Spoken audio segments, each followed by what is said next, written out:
السلام علیکم ورحمۃ اللہ وبرکاتہ۔ اسلام کا یہ بنیادی عقیدہ ہے کہ تین قومیں ایمان والوں کی بدترین دشمن ہیں۔ اللہ تعالیٰ نے قرآن مجید میں فرمایا ہے وَلَتَجِدَنَّ أَشَدَّ النَّاسِ عَدَاوَةً لِّلَّذِينَ آمَنُوا الْيَهُودَ وَالَّذِينَ أَشْرَكُوا۔ آپ دیکھیں گے ایمان والوں کے بدترین دشمن یہودی ہوں گے، اور وہ لوگ ہوں گے اشرکو جو مشرک ہیں، بتوں کے پجاری، شرک کرنے والے۔ ایک یہودی اور دوسرے نمبر پر مشرک، بت پرست۔ دو قومیں یہ ہیں جن کو اللہ نے اہل ایمان کا بدترین دشمن قرار دیا ہے۔ اشد الناس عداوتاً، عداوت میں سب لوگوں سے زیادہ سخت، للذین آمنوا، ایمان والوں کے لیے، الیہود، یہودی ہیں، والذین اشرکوا، اور وہ لوگ جو مشرک ہیں۔ آج روئے زمین پر بدترین مشرک ہندو ہیں جو کروڑوں بتوں کے پجاری ہیں۔ یہاں یہ بات سمجھ لیں کہ مسلمانوں میں ایک دوسرے پر کفر اور شرک کے فتوے لوگ لگاتے رہتے ہیں، یہ صرف ضد بازی ہے اور مسلک کی تعصب ہے، فرقہ پرستی ہے۔ نبی اکرم صلی اللہ علیہ وسلم نے مسلمان اور کافر کے درمیان فرق کرنے کا جو معیار دیا ہے اس کو اب ہمیں سامنے رکھنا چاہیے، اور وہ معیار خود محمد الرسول اللہ صلی اللہ علیہ وسلم ہیں۔ جو لوگ محمد الرسول اللہ صلی اللہ علیہ وسلم کو اللہ کا آخری اور سچا رسول مانتے ہیں وہ مسلمان ہیں، اور جو محمد الرسول اللہ صلی اللہ علیہ وسلم پر ایمان نہیں لائے وہ کافر ہیں۔ صحیح بخاری میں روایت ہے وَمُحَمَّدٌ فَرْقٌ بَيْنَ النَّاسِ، محمد لوگوں کے درمیان فرق کرنے والے ہیں۔ ان پر ایمان لانے والے مسلمان اور ان کے ساتھ کفر کرنے والے کافر ہیں۔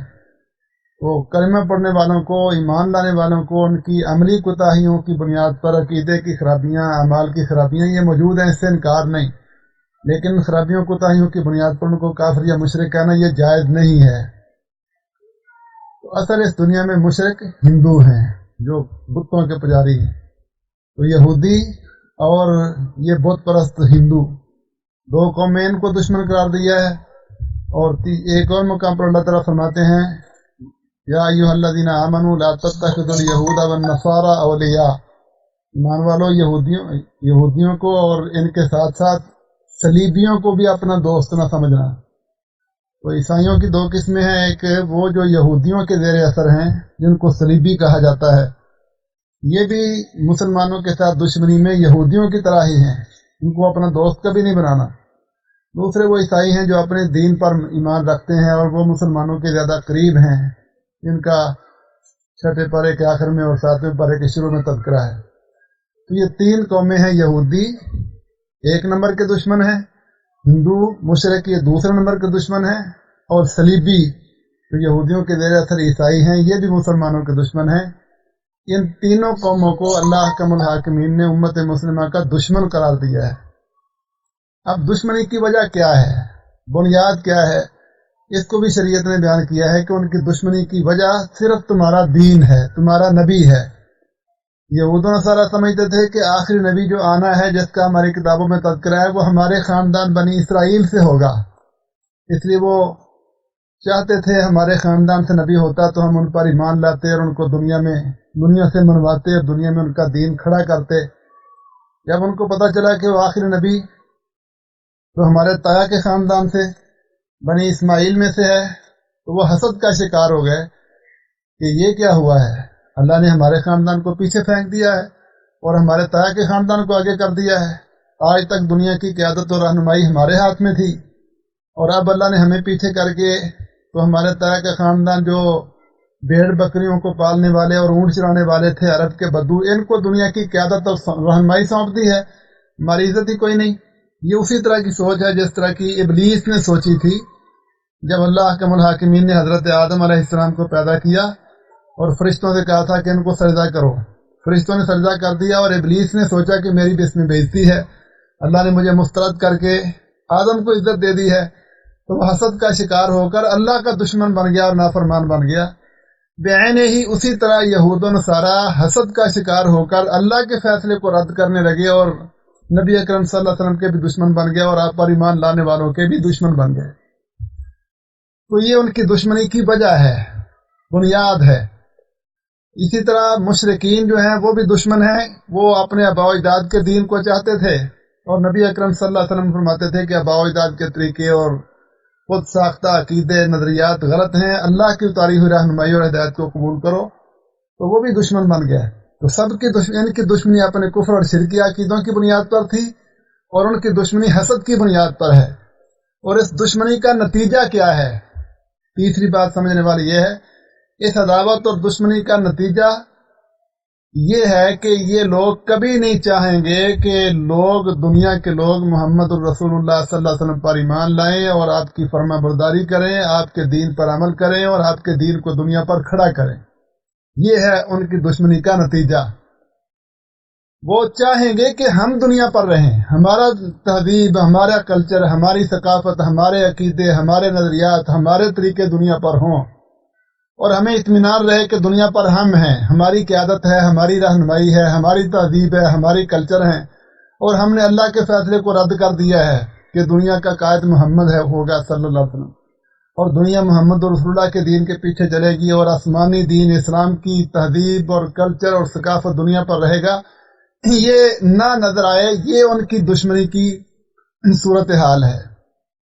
قرآن مجید نے کئی جگہ پر فرمایا یریدون لیطفئوا نور اللہ، وہ اللہ کے نور کو بجھانا چاہتے ہیں، اللہ نے جو ہدایت اتاری ہے اس کو ختم کرنا چاہتے ہیں، اپنے طریقے، اپنی تہذیب، اپنے کلچر، اپنے نظریات دنیا پر چلانا چاہتے ہیں۔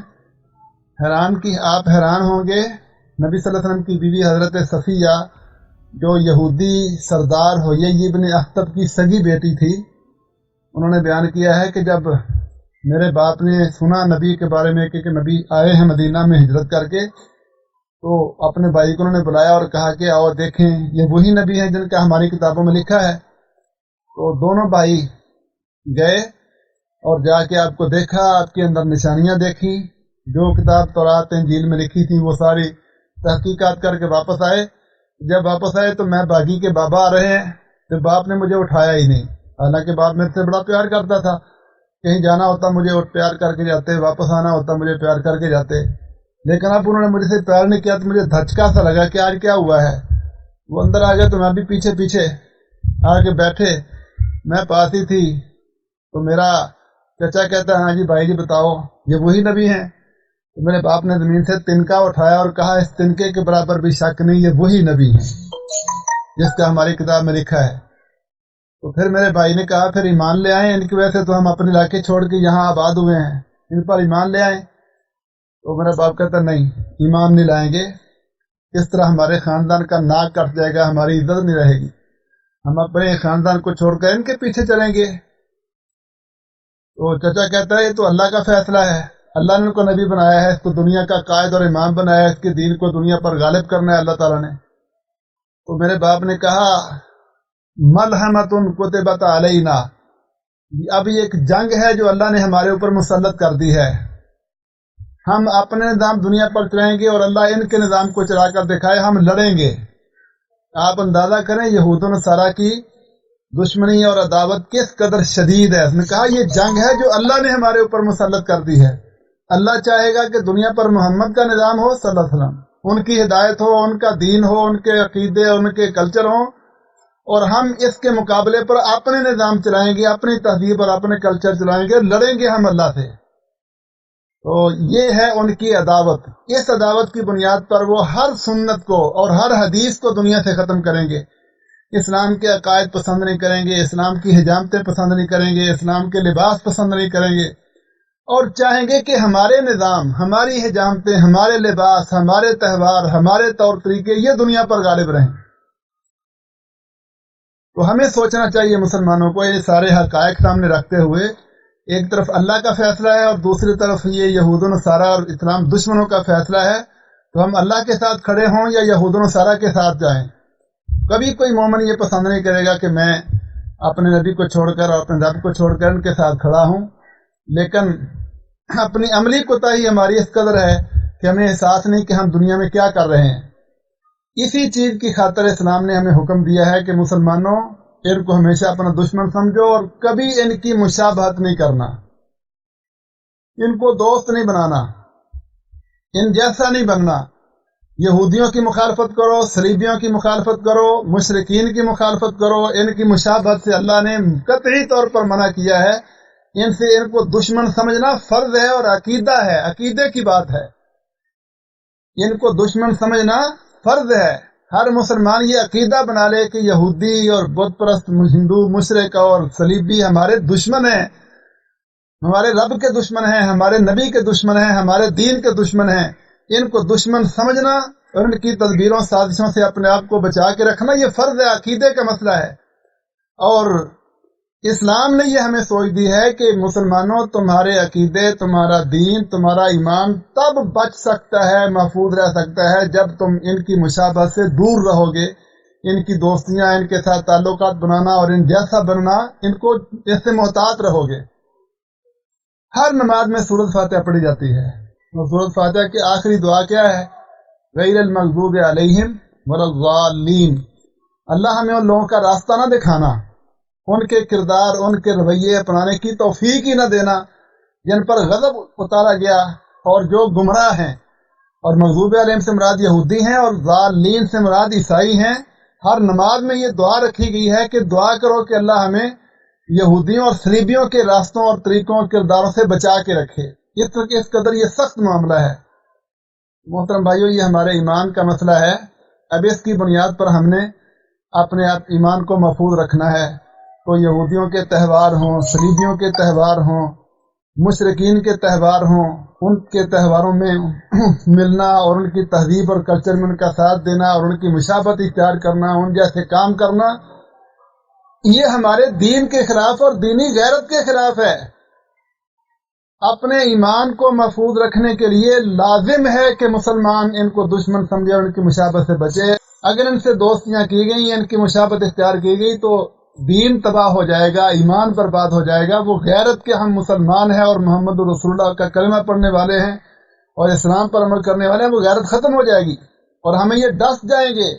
اپنے نظام دے کر، اپنے لباس تہذیب دے کر، اپنے کلچر دے کر وہ سمجھیں گے کہ ہم زندہ ہیں اور محمد کو ہم نے ناکام کر دیا ہے صلی اللہ علیہ وسلم. ان کی مشابہت سے بچنا یہ لازم ہے. یہ نیا سال ان کا آ رہا ہے، دسمبر ختم ہو رہا ہے، جنوری شروع ہو رہا ہے. یہ ان کا نیا سال ہے. اس وقت وہ جشن مناتے ہیں اور نئے سال کی مبارکباد دیتے ہیں. تو مسلمان بھی ان کے ساتھ شامل ہو جاتے ہیں. یہ ان کا جشن ہے، ہم ان کے ساتھ شامل ہو گیا، ان جیسے بن گیا. وہ دیکھ کر خوش ہوتے ہیں کہ ہمارا نظام دنیا پر ہے. اسلام کہاں ہے؟ اسلام کی تہذیب کہاں ہے؟ محمد کا نظام کہاں ہے؟ تو ہم ان کو خوش کرتے ہیں جو ہمارے دشمن اور ہمارے رب کے دشمن ہیں، ہمارے دین کے دشمن ہیں، اور ان کی نقلیں اتار کے، ان کی مشابہت کر کے ہم ان جیسے بن رہے ہیں اور وہ خوش ہو رہے ہیں. تو ہمیں بہت محتاط ہونا چاہیے. چھوٹا مسئلہ نہیں. یہ سال جو ختم ہو رہا ہے اور نیا سال آ رہا ہے، یہ مسلمانوں کا سال نہیں ہے، اسلام کا سال. اللہ تعالیٰ نے قرآن مجید میں فرمایا کہ جب سے ہم نے زمین و آسمانوں کو پیدا کیا ہے تب سے ہم نے یہ مہینوں کی تعداد اور دنوں کی گنتی، تاریخ کا نظام مرتب کیا ہے اور وہ چاند کے حساب سے ہے. نبی صلی اللہ علیہ وسلم نے فرمایا کہ مہینے کے 29 یا 30 دن ہوتے ہیں اور 12 مہینوں کا ایک سال ہوتا ہے. اور وہ مہینے قرآن نے، اللہ کے نبی نے بتائے ہوئے ہیں، اسلام نے بیان کیے ہیں: محرم، صفر، ربیع الاول، ربیع الثانی، جمادی اولی، جمادی ثانیہ، رجب، شعبان، رمضان، شوال، ذوالقعدہ اور ذوالحج. یہ 12 مہینے ہیں. ان کے اندر 4 حرمت والے مہینے ہیں اور یہ سارا نظام چاند کے حوالے سے ہے. تو مسلمانوں کا سال ذوالحجہ پر ختم ہوتا ہے اور محرم سے شروع ہوتا ہے. یہ کافروں کے نظام ہے کہ وہ دسمبر پر ختم ہو رہا ہے اور جنوری سے شروع ہو رہا ہے. بلکہ اگر آپ غور کریں تو یہ عیسائیوں کا نظام بھی نہیں، یہ بت پرستوں کا نظام ہے جو سورج کے پجاری تھے. تو ہمیں اسلام کا نظام چھوڑ کر ان کے نظام کے ساتھ وابستہ ہونا اور ان کے نظام پر جشن منانا اور ان جیسا بننا، یہ ہمارے دینی غیرت کا مسئلہ ہے. اس حوالے سے ہمیں بہت محتاط رہنا چاہیے اور اپنے آپ کو، اپنے بچوں کو، اپنے دوستوں کو بتانا چاہیے کہ ہم مسلمان ہیں، ہم نے دنیا کے اوپر اسلام کو غالب کرنا ہے. اللہ کا دیا ہوا دین، یہ نور، یہ ہدایت، اس کا رنگ دکھانا ہے دنیا کو. کافروں کا، یہودیوں صلیبیوں کا مقابلہ کر کے، ان کو رد کر کے، وہ چاہتے ہیں ہمارا نظام ہو، نہیں، ان کا نہیں، اللہ کا نظام اور محمد رسول اللہ کا نظام ہم نے دنیا پر کھڑا کرنا ہے. آپ غور کریں، پردے سے وہ روکتے ہیں، داڑھی سے وہ روکتے ہیں،